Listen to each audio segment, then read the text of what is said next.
radıyallahu anhu. Mana şunun ailesiga qarang.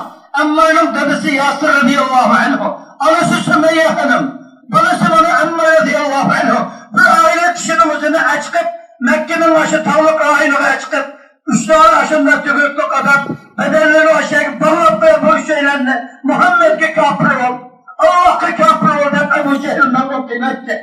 Sümeyye hanımla Allah'a tutup ya ozuq takıp olmasını yatkızıp da Muhammed'e kafir olursan Allah'a kafir olursan dese aşağı ayağını ozu ahad Allah yekkiyana la ilahe illallah Muhammedun Resulullah adında da tuğallığı için Ebu Cehil merhumluğu ozu kaptır ineklerini sıkıp Muşunda haletde ozu bizlerde kılgan çağda şala hakkıday tarihi tüküydü Ebu Cehil merhumdan şununla kolgan neysini elip Hazreti Sümeyye hanımның evlet cahiyeti sence şehit kılıvattı.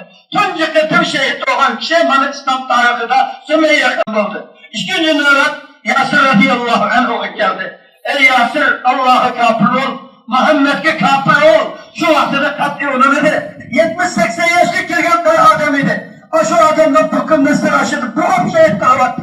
Nöbet üçüncüsü Ammar'a gelgen çağda anası göz aldı, babası göz aldı gülüp Allah'a nöbet Ammar'a gelişte öğütü gelgende bu kapı ağzı alkılıp imanını yenip verdi. Kapıyla kap verdi. Ammar aşağıdan döz kopup rahmet peygamberine kaçırık geldi Allah'ın peygamberi.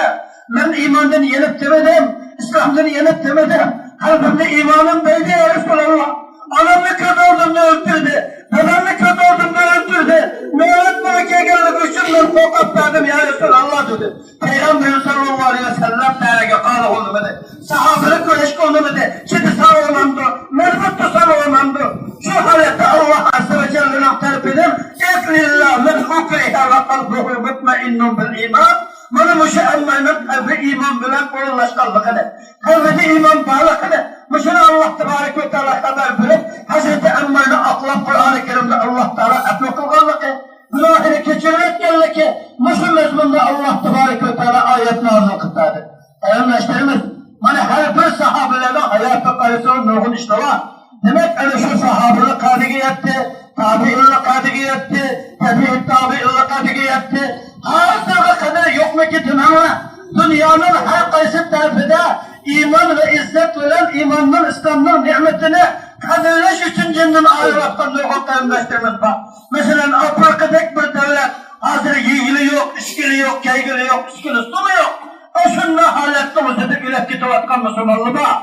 Aşı semirgin Nesara Hristiyanlığı hücum kılıp gelip bir kurdu dolayını bir kurdu yemek içmekle tutup Allah'a kafir olursan, Muhammed'e kafir olursan andaki mamnunlu büyümüz, açlı büyümüz, mağpuru büyümüz bu olursa sağmağı yok depmişinde Hristiyan kafirler olayını Hristiyan Nesara'laştırığı gelgen çağda tahakkın da olur mu? Tahakkın yemek içmek mi? Ben ölüp geçsek meyli mağbına sağını biz kolumuzu almayız. Aşınlarda ölüp gitvatkan nurguk kalimleştirimiz, bakalimleştirimiz. Bana mağlı imanla temin ededik Allah. İslam'la temin ededik Allah kalimleştirimiz. Şunundaki hazırga kadar bunu ölüp geçse, bunu ölüp geçse Allah Teala o boğan sadakat edin. İslam'a boğan muhabbet edin. Peygamber'e boğan muhabbet edin. Allah Azze ve Celle'ye boğan sadakat edin. Ayrılmayın. Müşümle yaşayıp geçken Müslümanlar hatırımı yok emez. Elbette bu dünyada. Şu her bir şeyi çulgaşkan, varlık atılırımız, atı okularımız, ölemalarımız, her bir talibul ilmilerimiz, her bir imanı karimleştirimiz, bana bizge Allah bergen tatlı nimet iman, tatlı nimet İslam, tatlı nimet Kur'an, tatlı nimet Muhammedun Resulullah'a Allah bizi ümmet kıp koyganlıkı.